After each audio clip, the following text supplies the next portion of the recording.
Assalamualaikum warahmatullahi wabarakatuh. Perkenalkan, nama saya Yovita Artanti dari kelas 1M2.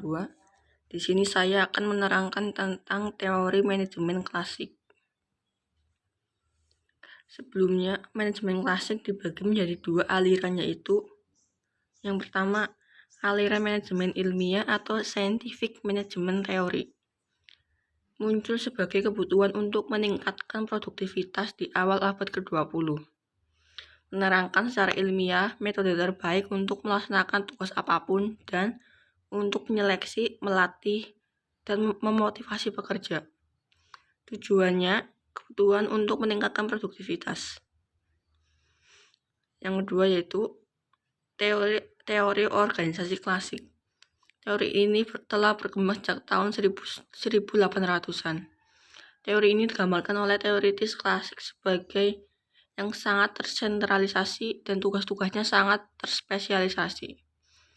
Para teoritis klasik menekankan pentingnya rantai perintah dan penggunaan disiplin, aturan, dan supervise ketat untuk mengubah organisasi agar beroperasi lebih efisien. Tokoh teori manajemen klasik. Yang pertama adalah Frederick et Taylor. Pengembangan didasarkan ilmu manajemen yang terukur hingga ditemukan metode terbaik untuk mengerjakan tugas. Seleksi ilmiah pekerja. Pekerja akan diberi tanggung jawab untuk melakukan tugas yang sesuai dengan passionnya atau yang cocok dengan dirinya. Melaksanakan pendidikan dan pengembangan ilmiah para pekerja. Kerjasama secara pribadi antara manajemen dan tenaga kerja. Untuk melakukan hal di atas diperlukan perubahan yang lengkap dari manajer dan tenaga kerja. Prinsip manajemen ilmiah menurut Frederick et Taylor. Yang pertama, menghilangkan sistem coba-coba dan menerapkan metode ilmu pengetahuan di setiap unsur kegiatan.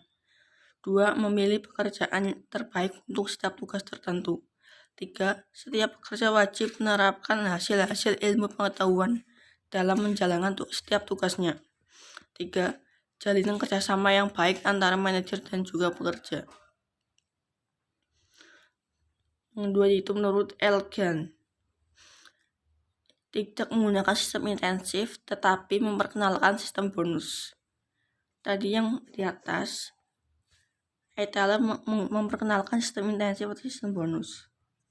Di sini, Henry Elgan tidak menerapkan sistem tersebut.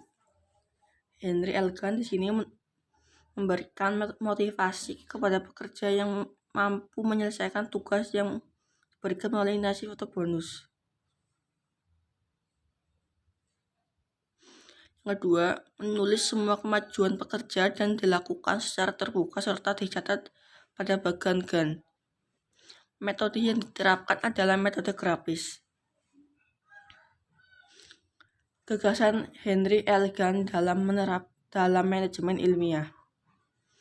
Pertama, kerjasama yang saling menguntungkan antara manajer dan tenaga kerja untuk mencapai tujuan bersama. 2. Mengadakan seleksi ilmiah terhadap tenaga kerja. 3. Pembayaran dengan sistem bonus. 4. Penggunaan instruksi kerja yang terperinci.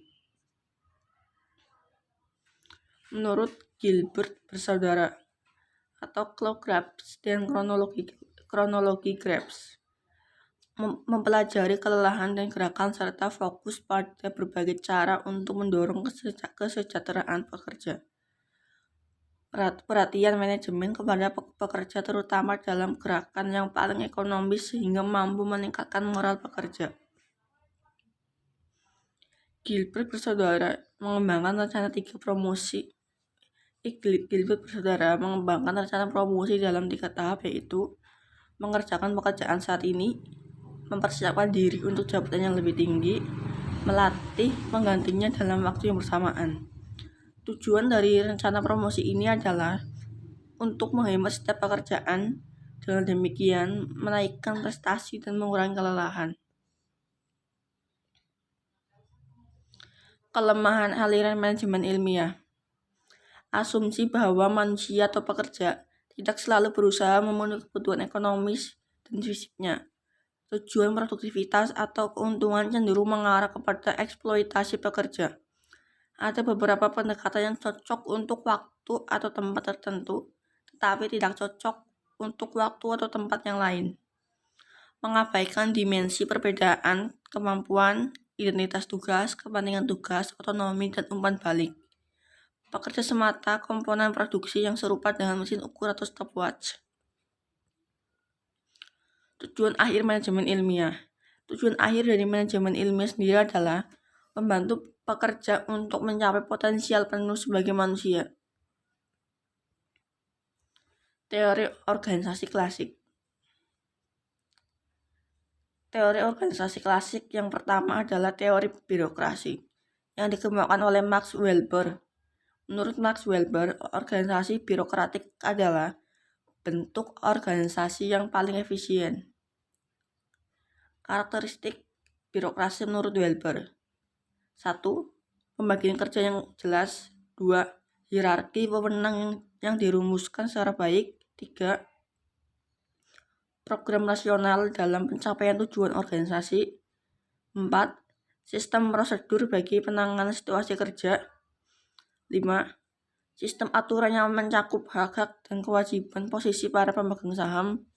6. Hubungan antar pribadi yang bersifat impersonal. Teori organisasi yang kedua adalah teori administrasi. Teori ini berkembang sejak tahun 1990. Tokoh dalam teori administrasi yang pertama adalah Henry Fayol dan Lynn Lally Ruiks dari Eropa. Kedua, Moni dan Reilly dari Amerika. Moni dan Reilly menyebutkan koordinasi sebagai faktor terpenting dalam perencanaan organisasi.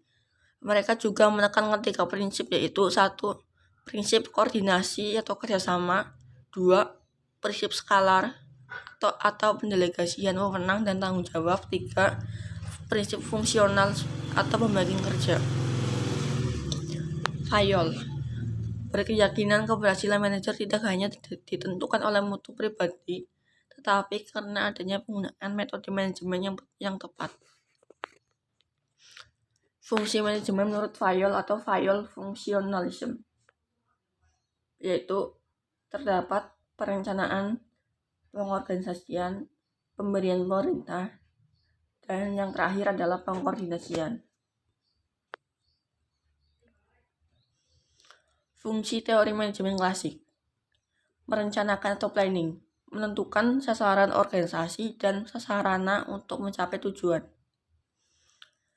Kedua, mengorganisasikan atau organizing, menetapkan keputusan yang akan dibuat, siapa yang melaksanakan tugas dan pekerjaan, serta siapa yang bekerja untuk siapa. 3. Memimpin atau leading, memberi inspirasi dan motivasi kepada karyawan untuk berusaha keras mencapai sasaran organisasi. 4. Mengendalikan atau controlling, mengawasi kemajuan pencapaian sasaran dan mengambil tindakan korelasi bila mana dibutuhkan. Karakteristik teori manajemen klasik. Pengembangan manajemen dilakukan oleh teoritis. Investasi terbesar adalah karyawan atau pekerja. Tenaga kerja diberi pelatihan, keterampilan sesuai SOP yang berlaku. Pekerja bertanggung jawab atas pekerjaan tertentu yang berulang. Adanya skema pembagian keuntungan. Kelebihan teori manajemen klasik.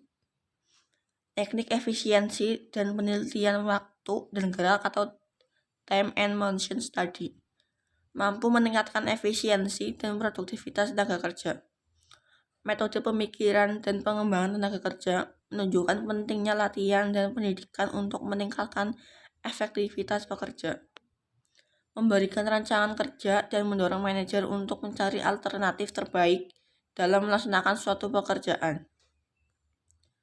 Manajemen klasik menyediakan banyak teknik pendekatan terhadap manajemen yang masih relevan saat ini.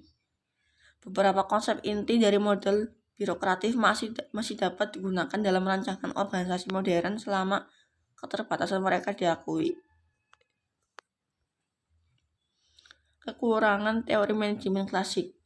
Manajemen klasik kurang memperhatikan aspek kemanusiaan dari pekerja seperti motif, tujuan, dan perilaku. Manajemen klasik dianggap terlalu umum di era organisasi modern yang kompleks.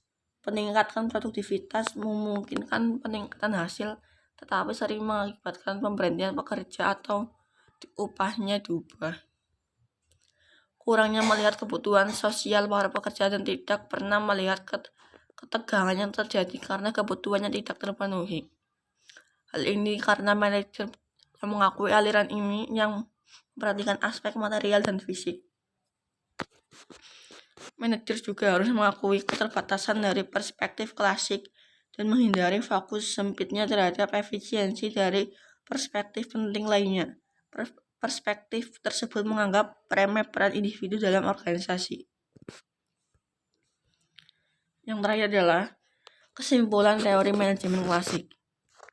Teori manajemen klasik merupakan teori yang mengedepankan produktivitas suatu organisasi atau perusahaan dengan adanya peningkatan kualitas pekerja dengan diberi pekerjaan yang spesifik dan dituntut tanggung jawab untuk menyelesaikan pada waktu yang telah ditentukan, yang disertai pendidikan dan latihan yang memadai demi meningkatkan efektivitas kerja serta adanya upaya mencari alternatif untuk mengefisiensikan waktu pengerjaan suatu pekerja.